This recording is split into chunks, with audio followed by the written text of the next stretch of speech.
बहरी मत जइहा राजा जी। झारा के जुलुफिया बहरी मत जइहा राजा जी। आजकल के छौड़िन आवारा को राजा जी।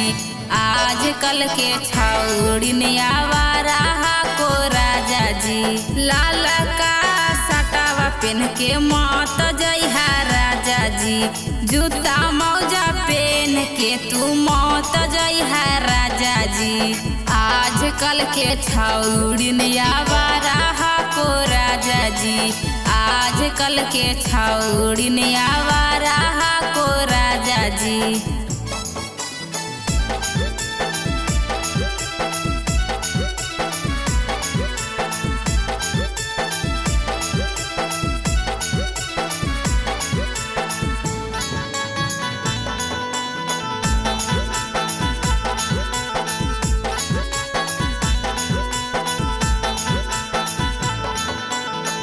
चश्मा पहन के तू बहरा नहीं जाहू जी।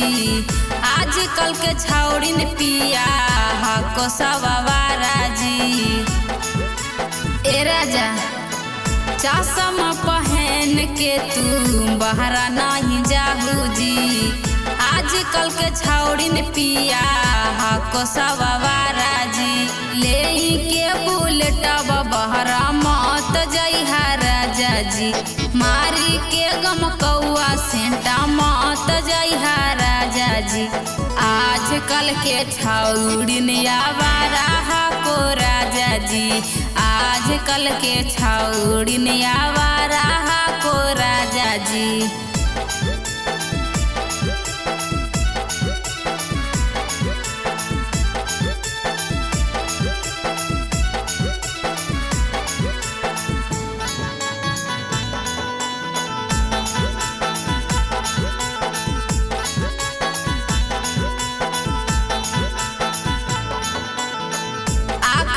कजरवा राजा करके नहीं जाहो जी। तोहरे ही रउआ कह के राजा जी बोलावो जी। ए राजा दाढ़िया बना के राजा बहरा नहीं जाहो जी। आजकल के छौड़िन आवारा पिया हको जी। पारा कसे रवि पीरिस मत जइहा राजा जी। पारा कस रवि सासी मत जइहा राजा जी। आजकल के छौड़िन आवारा को राजा जी। आजकल के छौड़िन